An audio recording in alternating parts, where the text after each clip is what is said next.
Assalomu alaykum qalbi go'zallarim. Tinchmisiz, omonmisiz? Ramazon yana bir bor muborak bo'lsin. Keling birgalikda Ramazon dasturxoni uchun, saharlik yoki iftor uchun mazzali, yengil hazm bo'ladigan salat tayyorlaymiz. Bismillah deb mana ishimizni boshlab oldik. Rediskani mana shunaqa yuqa qilib to'rab olamiz. Nima kechishini albatta retsept oxirida, video oxirida yozib qoldiraman. Baradek bodringni ham xuddi rediskaga o'xshab parra yuqa qilib to'rab olamiz. Albatta Ramazon oyida yosh kattalarimiz aytishganidek yengil hazm bo'ladigan taom va salatlardan iste'mol qilib turishimiz kerak bo'ladi.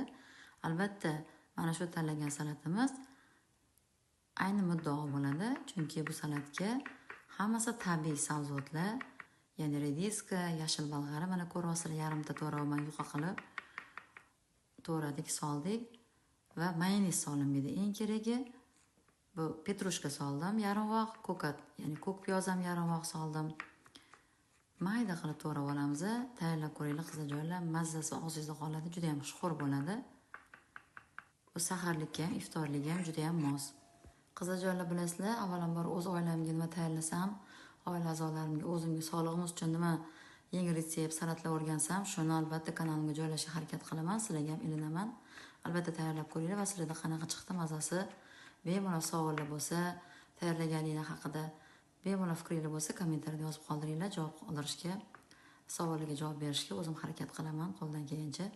Mana ikkita tuxumni qaynatib oldim va shu ikkita tuxumni ham solamiz. Mazasi juda ham boshqacha bo'ladi.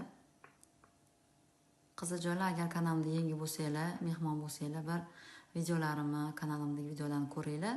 To'g'ri ovqatlanadigan retseptlar joylab boraman, salatlar, ovqatlar. Albatta sizlarga yoqadi deb o'ylayman. Qizajonlar, bu tabiiy salatimizga mayonez solmadim.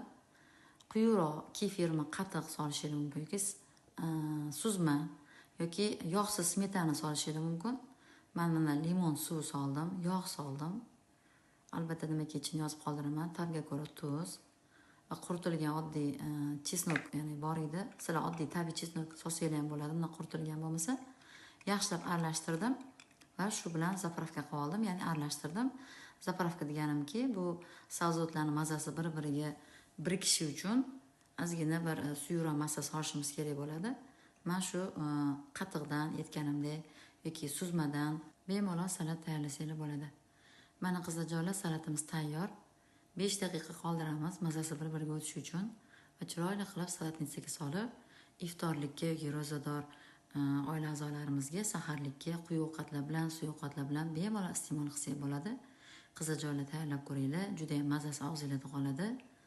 Albatta fikringizni yozib qoldiringlar. Quvvati ilm va ibodatga bo'lsin.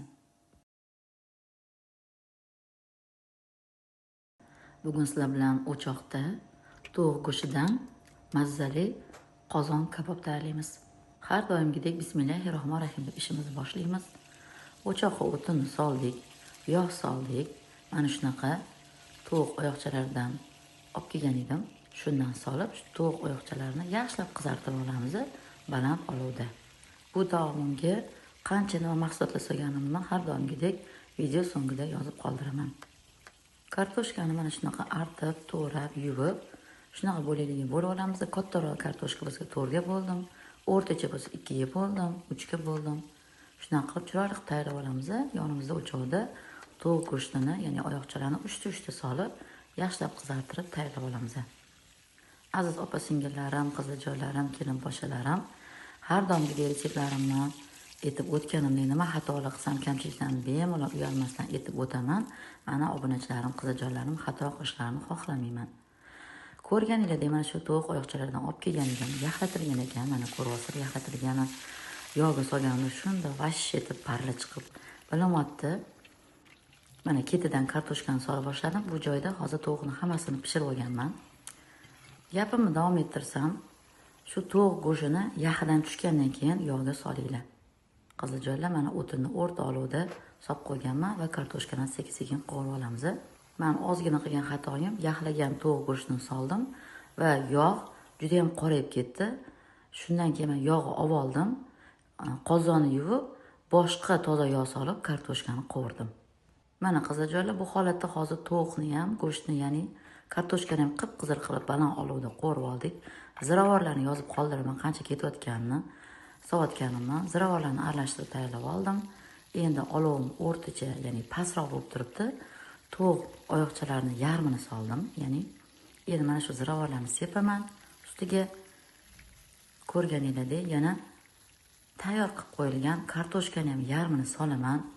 Qizijoylar ahamiyat bergan bo'lsanglar, qozonda 100 milcha yog'ni qoldirdim. Dimlash uchun yog' kerak bo'ladi. Mana kartoshkani yarmini soldim va kartoshka ustiga tayyorlab qo'ygan ziravorlarimizdan sepamiz. Endi mana qolgan tovuq go'shtini, ya'ni oyoqchalarni yarmini soldim yana. Hammasini solib bo'ldik shu yerda. Endi yana ziravorni qo'lda sepdim, ya'ni keyingi kartoshkaga ham yetish uchun ziravorlarni yetkazibman.